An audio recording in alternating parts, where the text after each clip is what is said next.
Welcome back everyone to Equity Tutors. I just want to start by apologising for a lesson that I missed a couple of weeks ago.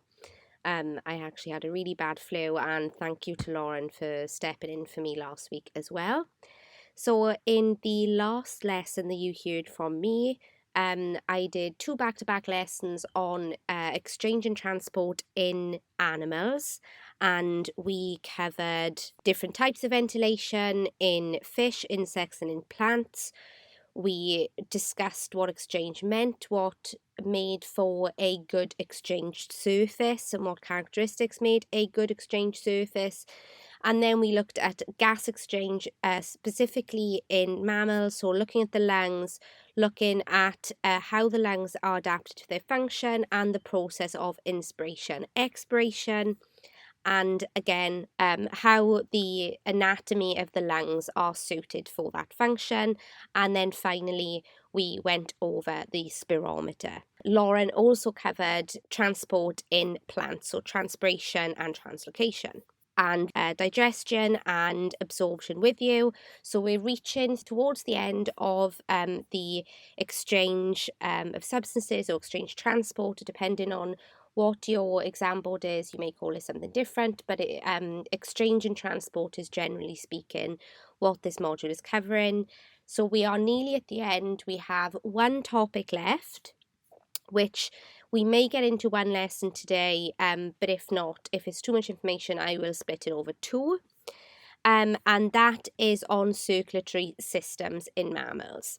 So this covers essentially the heart. The main bulk of it is the heart, but we also need to understand what circulatory systems are, why they are necessary, how these might vary depending on the organism, and then we're going to dive in deeper. Circulatory system in mammals, so that not only covers the heart, the direction of travel of blood flow through the heart and how that is regulated, and how that's regulated in terms of how the heart is myogenic and the electrical regulation, and also different structures of blood vessels, how they are adapted to the function of circulation, and finally the function of tissue fluid.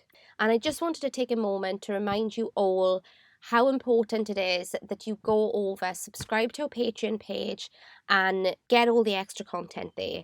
So here in these free lessons, what we're doing essentially is just feeding you this information, but it's really important that you contextualize that information. You can know a textbook front to back, but if you don't practice questions, if you don't think outside the box and think of that information from a different angle sometimes, which is what we do over in the extra lessons on the Patreon page, is challenge your ideas, discuss them a little bit further. It's really difficult for you to go into an exam without practicing that knowledge and to do well in that exam. Learning the information, learning the textbook, and understanding all of these processes is just step one. Step two is applying that knowledge, and you cannot do that without a practice. So go over to our Patreon page, subscribe. There's different levels of subscriptions. All the information is on the webpage. So let's start with, what is a circulation system?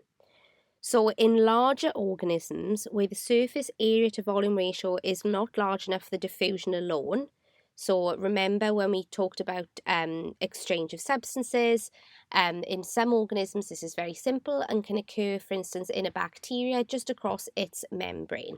But the bigger the organism, the difference in surface area to volume ratio changes, and diffusion alone is not enough to supply that organism with whatever it needs. So for example, oxygen, glucose, and other molecules that we need to survive. Therefore, we need a circulation system. So the point of entry for whatever nutrient or whatever it is you need, so for example, we take the lungs, is the point of entry for oxygen. We need a way of then moving that oxygen around the whole body. Same situation for food. We need a way of distributing all the nutrients that we get from food and glucose. We need a way of getting it around the body to different cells where these substances are needed. And that is what we call a circulatory system. And there are many common features of a circulatory system. So if you're looking in a, whatever organism you're looking at, they tend to have similar features. And the first one of these is a suitable medium. What I mean by that is what is the material of transport? So what is the transport medium is what we call this. So in mammals, it is blood. And blood, as you probably know from your GCSEs, is made up from a range of different things. And all of these different components in blood are each adapted to distribute different things throughout the body. So you've got hemoglobin in blood, which is there so that you can better circulate oxygen, for example. Blood is water-based, and then what this means is that substances can easily dissolve in it. Think back to our first module when we talked about the properties of water. One of the things that made water so good to be the basis of life was that substances easily dissolved in water. So, for example, sugar, vitamins, hormones, all of these things can be distributed around the body in blood because it's water-based.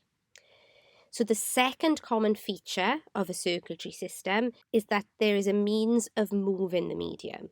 Imagine you have a suitable medium, so as we discussed blood, you don't want that blood to stay still. You need it to keep moving. And in mammals, in humans, we have the heart. The heart acts as a pump to maintain the pressure to keep that medium moving around the body. And we'll talk about that a little bit more when we go into the different types of blood vessels and lymph fluid, etc. Third, you need a mechanism to control flow around the body.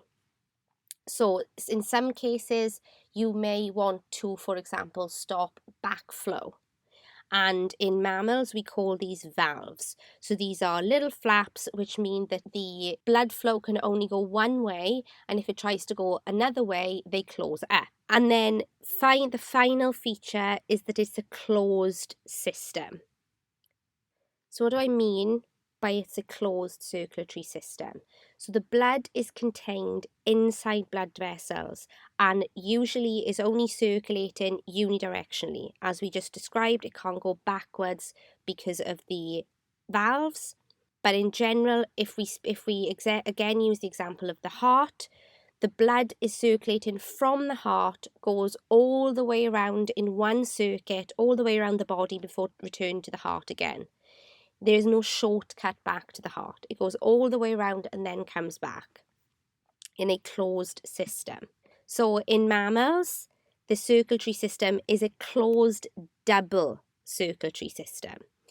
And what this means is that there are two ways out of the heart and two ways back into the heart, essentially. So we have two loops attached to the heart. We have one small loop, which pumps blood to the lungs to be oxygenated and comes back to the heart. And then you have the other side of the heart, so a bigger loop, which then pumps that oxygenated blood that's just arrived from the lungs to the rest of the body. So I'll just explain that again. It's a double closed circulatory system. So the heart essentially has two pumps. One pump pushes blood to the lungs to be oxygenated, and then the larger, stronger part pumps the oxygenated blood around the body to all the vital organs and tissues. So I'll just recap this first section on circulatory systems. So in large organisms, we need a circulatory system because we can't rely on diffusion alone to supply substances to the body. And there are common features to a circulatory system. So no matter what the organism, they all have these four features. Firstly, a suitable medium. This just means the medium or the liquid, essentially, in which all of the things that we need, the substances we need, oxygen, glucose, etc., are being transported in. So the transport medium. The second is a means of moving the medium, aka the heart or something pumping the medium to get it moving, because it's not going to work if it's just laying in the same place. Third, a mechanism to control the direction of the flow. Again, in humans, this is valves as an example. they prevent the backflow of the blood, and then finally that it's a closed system. And this means the blood is contained inside the vessel, moves one direction in one big loop from the heart and back. And in humans, we have a closed double circulatory system, which means the heart is a double pump. Is one loop is going via the lungs for the blood to get oxygenated, it comes back to the heart, and then the other stronger side, the bigger pump, pumps that oxygenated blood around the body, which is the bigger loop. Now let's look at some of the structures that we need to learn about before we go into the cardiac cycle itself. So I want to start with the blood vessels that I just discussed. So what is forming the circulatory system other than the heart? So we'll start with just by explaining that depending on the location of the blood vessels, they'll need to be adapted slightly differently. So you will have some blood vessels, for example, if they're really close to the heart, which experience a lot of high pressure because they're right next to the heart, which means when the heart is pumping, they are at a location where they're experiencing the most force. So picture this in your mind, they need to endure high pressure.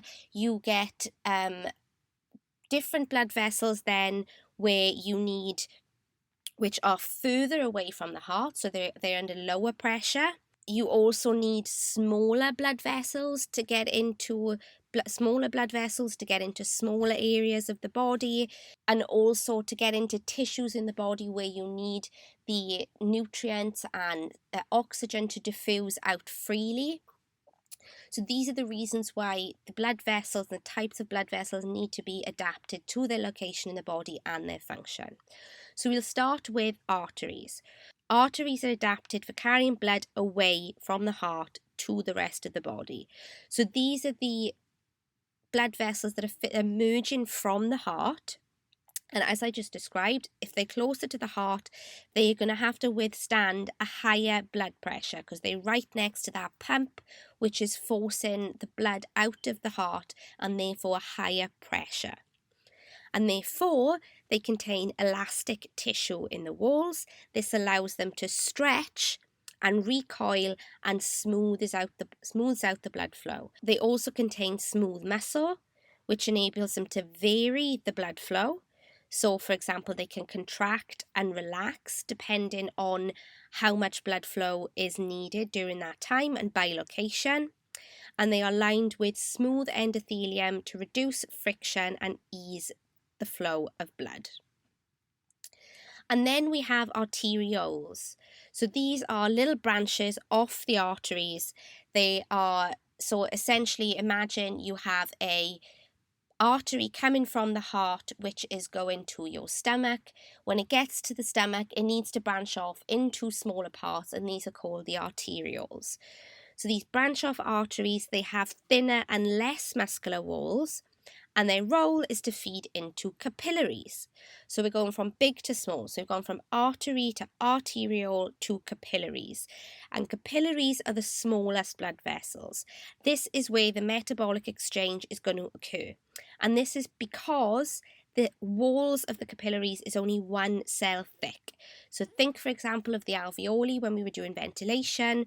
What does one cell thick mean for the walls? It means that there's a fast exchange of substances. It means that the distance that the substances need to exchange over is smaller, making the capillaries good for their function. Remember to always think back to structure-function relationships. This is something I go over a lot in our lessons over on Patreon if you are interested. It's all about contextualizing this information and being able to apply it to how they ask you questions in exams. So after capillaries, and where the exchange of substances occurs, so let's, for example, think of the stomach again. We have dropped off a bunch of oxygen to the stomach, maybe picked up some other nutrients from the stomach while also supplying the stomach with nutrients. And now we want to go back to the heart because we've given up the oxygen. We now have deoxygenated blood. We want to go back to the heart to pick up more oxygen. So the capillaries then move on to venules, and the venules are a smaller version of veins. And veins are the type of blood vessels that will carry blood from the body to the heart. And again, as I mentioned at the beginning of this section, these blood vessels are going to be adapted for their function. So imagine these are the furthest blood vessels away from the heart. They're going to have a lower blood pressure than the arteries have. For this reason, they have a wide lumen. This maximizes the volume of blood that can be carried back to the heart. They are thin-walled as blood is under low pressure, so there's no need to smooth out the blood flow that the arteries need to do. And they also contain valves to prevent the backflow of blood. So imagine it's under low pressure, the blood is probably tempted to maybe sometimes flow backwards or stay still. So they've got valves included in the veins. So if there is a reduction in pressure and the blood is pulled backwards somewhat, it's presented to move backwards because there are valves present. The weak pulse of blood means that there is little elastic tissue or smooth muscle because there's no need for the stretching and recoiling that the arteries experience. So just to quickly summarize this section, we have two main categories of blood vessels, starting with the biggest blood vessels, arteries and veins. Arteries carry blood from the heart to the rest of the body, while veins carry blood from the body back to the heart. So the arteries are going to contain oxygenated blood from the heart and take that to the rest of the body. Because the arteries are emerging from the heart, they are going to withstand higher pressure. The pressure is being generated by the heart, by the pump. And so the closer those arteries are to the body, the thicker they're going to be and the more sturdy they're going to need to be.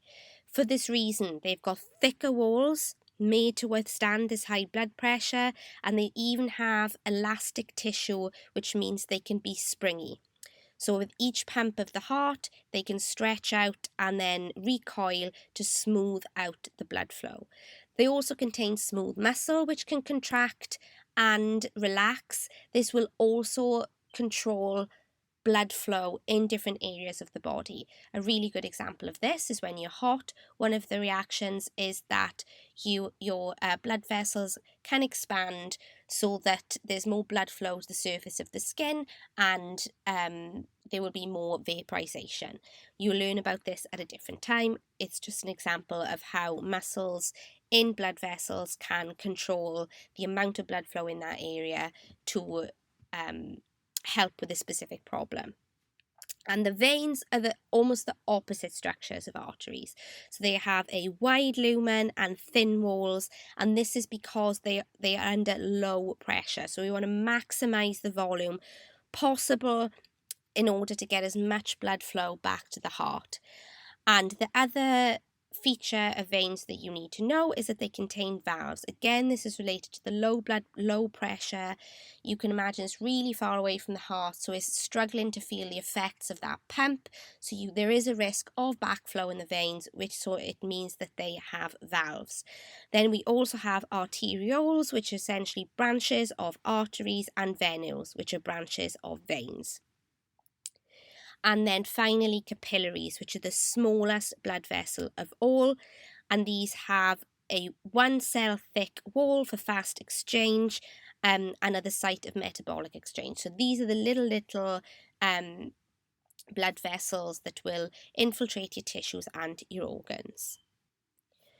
So now that we understand circulatory systems in mammals and the different blood vessels involved in that circulatory system, now I want to talk about the pump of that circulatory system, the heart.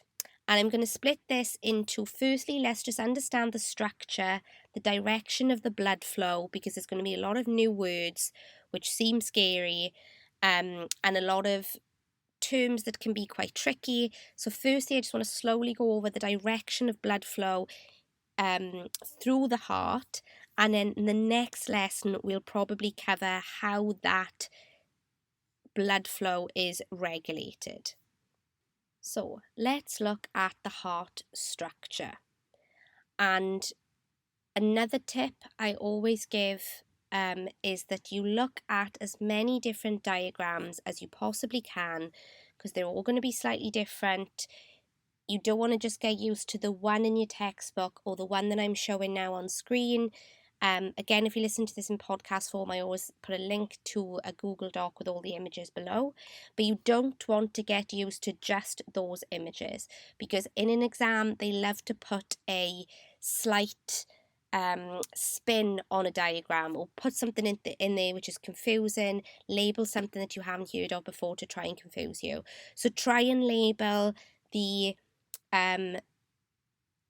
structures that you need to know in as many diagrams as you possibly can, and ones that look as different as they possibly can. So, as I said, the heart is made up of two pumps. We have a double circulatory system. We have one pump which pumps blood to the lungs and comes back to the heart oxygenated, and then the other pump which moves blood which has come back from the lungs oxygenated to the rest of the body. And when I talk about these two different pumps, I'm essentially referring to the left and right side of the heart. Now, the first thing you need to note when you're looking at a diagram of the heart, when I say right, it's going to be the left-hand side, and the left is going to be the right-hand side. And this is because we are naming the chambers according to the direction it would be on ourselves. So in this image that you are looking at, you need to imagine it flipped if it was on yourself.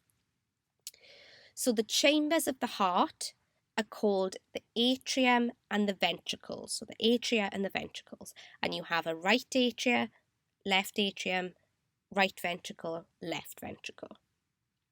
And the atriums are at the top and the ventricles are at the bottom. Those are your basic chambers, the basic structures of the heart. And then you also have 4 main blood vessels that you need to know. So firstly is the aorta, as you can see on the diagram. Then you have the pulmonary artery, the pulmonary vein, and the vena cava. So pulmonary means lung. And so when you hear pulmonary artery or pulmonary vein, you know that these are the blood vessels carrying blood to and from the lungs. And then the aorta is taking blood from the heart to the rest of the body. Since it's a blood vessel taking blood from the heart to the rest of the body, it is an artery. And then the blood vessel which is bringing the blood back to the heart from the body is the vena cava, which is a vein. So the vena cava is the largest vein in the body, the aorta is the largest artery in the body. Now, the naming of the pulmonary artery, pulmonary vein are slightly different to what we've just learned about arteries and veins, because what we've learned so far is that all arteries are going to have oxygenated blood because they're leaving the heart going to the body, and then veins are going to be deoxygenated because they're coming back to the heart. But in this case, it's actually going to be the opposite, because the pulmonary artery is leaving the heart going to the lungs and is deoxygenated. It becomes oxygenated in the lungs and comes back to the heart via the pulmonary vein, where it is oxygenated. That is a very common exam question. What is the only artery or the only vein to be deoxygenated or oxygenated, respectively? They like to trick you with that question. So, if we put this all together, we have the vena cava, which can be split into superior and inferior, that just means top and bottom, brings the blood back to the heart from the body, deoxygenated blood, and enters the right atrium, which on your image is on the left-hand side. It enters the right atrium, from there moves into the right ventricle, so from the top chamber to the lower chamber. From the right ventricle, it now needs to go and get oxygenated. How does it get oxygenated? By going to the lungs via the pulmonary artery. So the deoxygenated blood leaves the right ventricle via the pulmonary artery to the lungs to collect oxygen. It then returns to the heart via the pulmonary vein. Oxygenated blood is returned to the heart by the pulmonary vein into the left atrium, so the top chamber. It moves from the left atrium into the left ventricle, the bottom chamber, and then moves out of the heart to the rest of the body via the aorta, which is the biggest blood vessel in the body. So one more structure I'm going to introduce before I recap, and these are the valves. We've just learned that the valves in veins will prevent the backflow of blood, and they do the same thing in the heart to assure that the blood is only going to go in one direction. So, for example, it doesn't move from the ventricle back to the atrium, etc. They are valves. So, between the atrium and ventricles, there are a set of valves. On the left, it's the atrioventricular valve or the bicuspid valve. And on the right, we have the atrioventricular valve called the tricuspid valve. We also have a pulmonary valve, so that is at the entrance to the pulmonary artery, and then the aortic valve at the entrance of the aortic artery. Depending on the exam board, you may have a different terminology for these atrioventricular valves. So by atrioventricular, I mean the valve that's separating the atrium and the ventricle, and I will clarify those in the follow-up lesson on Patreon. But for now, just remember atrioventricular valves separating the atrium and the ventricle, preventing blood from the ventricles being pushed back into the atrium. And the reason this is important, as you can imagine, is when the right ventricle is contracting to push blood out of the pulmonary artery, you do not want that pressure to push blood back into the right atrium. So I'll just go over the blood flow now that we have all the structures understood and have broken them down one by one. I want to go over in detail again how the blood is moving around the heart, coming to and from the body. So it enters the right atrium from the vena cava. The right atrium will contract and push blood into the right ventricle via the right atrioventricular valve, which can also be called the tricuspid valve. The right ventricle then contracts and pushes deoxygenated blood through the pulmonary artery to the lungs to become oxygenated, and here it passes through the pulmonary valve. Blood is then returned to the left atrium via the pulmonary vein, containing now oxygenated blood. The left atrium contracts, blood flows into the left ventricle via the left atrioventricular valve or the bicuspid valve.